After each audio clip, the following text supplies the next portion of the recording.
Bonjour à toutes et à tous. En ce mois de février, on peut dire que la tendance sur les marchés financiers est plutôt haussière, avec des records historiques sur les indices américains, sur le DAX, et notre CAC 40 qui tutoie gentiment les 5200 points. Après un fin janvier un peu compliqué sur les marchés, car les opérateurs à ce moment-là voyaient le verre à moitié vide. Ils avaient des craintes sur l'augmentation du virus, le Covid, sur la vitesse des vaccinations et sur les résultats d'entreprise. Et depuis le début février, ils sont plutôt rassurés. On voit le Covid qui baisse un peu partout dans le monde, les vaccinations qui s'accélèrent et des résultats d'entreprise bien plus solides qu'attendus. Les investisseurs prévoient également un retour à une forte croissance au deuxième semestre 2021, sachant que ça pourrait porter le marché à la hausse, même si à court terme, on n'est pas à l'abri des prises de bénéfices.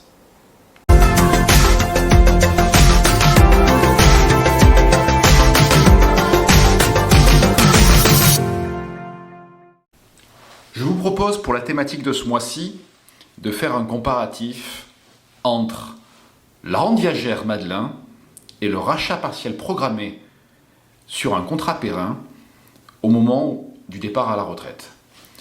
Pour faire ce comparatif, j'ai pris les caractéristiques les plus favorables pour la rente Madelin, c'est-à-dire j'ai pris un contrat qui possède une TPRV 93 avec un taux technique de 2%, ce qui nous fait un taux de rente de 4,49% sur un capital à 65 ans de 200 000 euros.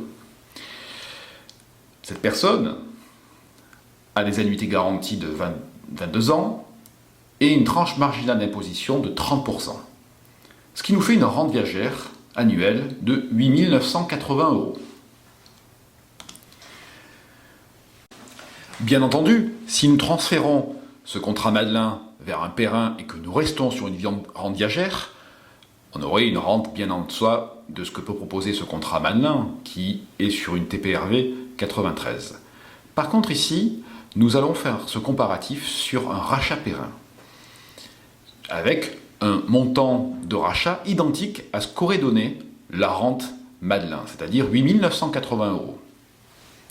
L'avantage de choisir un capital au moment du départ à la retraite sur le Perrin, c'est qu'on a toujours la gestion financière de son épargne, alors que sur le contrat Madelin, le fait de transformer son capital en rente, les compagnies d'assurance les basculent automatiquement sur des fonds euros. Ici, sur notre capital Perrin, je suis parti sur un taux de rendement raisonnable de 3,30% par an. Ce qu'il faut savoir, c'est que quand on choisit son contrat en capital sur le Perrin, la fiscalité est générée qu'au moment des retraits. On peut tout à fait laisser le capital sur un Perrin, ne jamais retirer, et donc de ne pas avoir d'impôt sur le revenu à payer sur ce capital. Dans ce comparatif, on voit très bien qu'on a pris un rachat brut identique à la rente brute Madelin, c'est-à-dire 8 980 euros. Alors on peut voir en bas du tableau que le rachat net est plus élevé déjà que la rente nette. Ça s'explique tout simplement par la CSG-CRDS qui est appliquée sur les rentes Madelin. Donc sur les rentes Madelin, nous avons un abonnement de 10%, plus la tranche marginale d'imposition qui s'applique, plus la CSG-CRDS qui est de 10,10%, donc ce qui nous fait un prélèvement de 40,10%. Or, sur le rachat Perrin, nous avons sur la partie des versements qu'on a effectués, la tranche marginale d'imposition qui s'applique, donc 30%, et sur les intérêts qu'on retire, la flat tax qui est également de 30%. Donc d'un côté, on a environ 40% qui est prélevé, et de l'autre côté, seulement 30%, ce qui nous amène à avoir un rachat net supérieur de 8,54% par rapport à la rente nette. Alors les défenseurs de la rente viagère nous disent attendez, vous allez faire un retrait partiel sur votre capital, à un moment donné, vous n'avez plus avoir de capital. Alors que nous, ce sont des rentes viagères. C'est vrai, mais dans mon calcul ici, sur le capital qui est rémunéré à 3,3%, l'extinction du capital arrive dans 38 ans, c'est-à-dire aux 103 ans de l'adhérent. Donc, c'est pas viagé, mais quand même, on est sur un âge assez avancé de 103 ans. Nous voyons très bien dans ce tableau que le capital évolue en fonction des rachats. Donc nous avons nos 8 980 € qui est prélevé chaque année et le capital qui s'éteint à 38 ans de versement. Les défenseurs de la rente viagère nous mettent aussi en avant l'argument des droits de succession sur le capital. Alors il faut savoir que sur le capital périn, tout ce qui est décès avant 70 ans fonctionne comme des contrats d'assurance vie, c'est-à-dire il y a une exonération de 152 500 € par bénéficiaire. Et tout décès après 70 ans, peu importe le moment du versement, contrairement au contrat d'assurance vie, c'est la totalité du capital. J'ai bien dit la totalité, c'est-à-dire que dans l'assurance vie, ça dépend du moment des versements et le capital rentre dans les droits de succession, pas les intérêts. Là, dans le périn, peu importe le moment du versement, quand le décès intervient après 70 ans, la totalité du capital, y compris les intérêts, sont soumis aux droits de succession avec un abattement de 30 500 €. Mais qu'en est-il réellement des droits de succession pour les héritiers? Il faut savoir que la loi TEPA permet déjà d'avoir une exonération pour le conjoint marié ou pacsé. Donc il n'y a pas de sujet sur les droits de succession concernant les conjoints mariés ou pacsés. Le problème peut se poser s'il y a des annuités garanties et des reversions aux enfants notamment.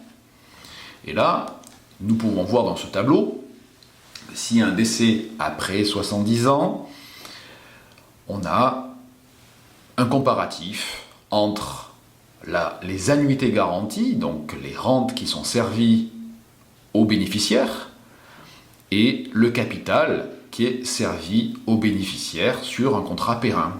Donc là, je suis parti sur une hypothèse d'une personne qui a un patrimoine de 400 000 €, qui a un appartement en location qui vaut 200 000 €, un livret A aussi avec 7 000 €, un patrimoine total de 607 000 €. Alors comme c'est un cas concret, donc j'ai donné la possibilité à cette personne de générer un patrimoine supplémentaire d'ici à ce qu'il part à la retraite de 300 000 €.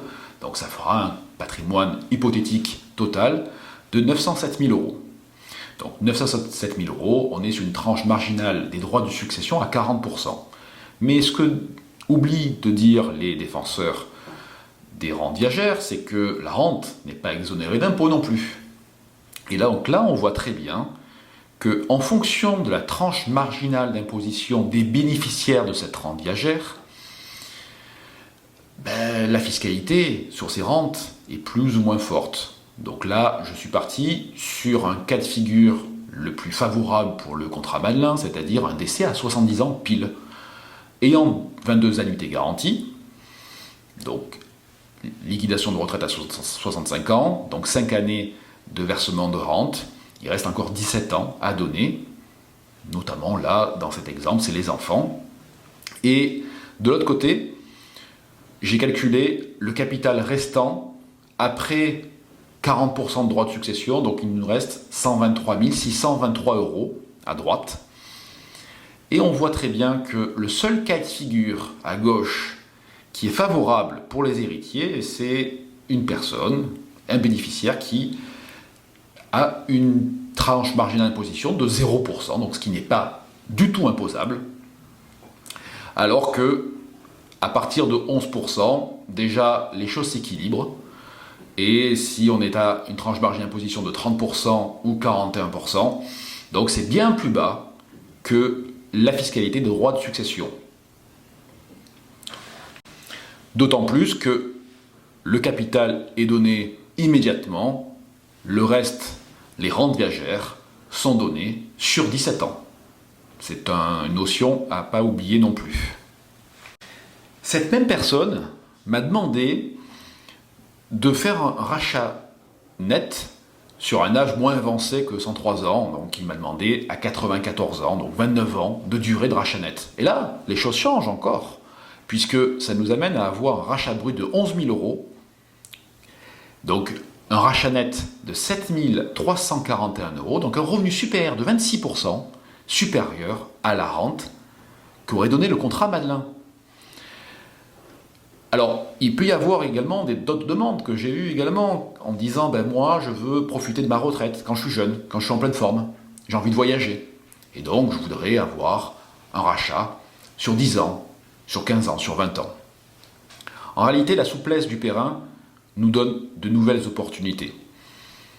Et tout me laisse penser que les aspects techniques dont on avait l'habitude d'utiliser, comme les taux de rente, les annuités garanties, vont prendre une place moins importante au profit de la gestion financière des Perrins. Et en la matière, l'équipe Sofraco et de Sosofi seront là pour vous accompagner.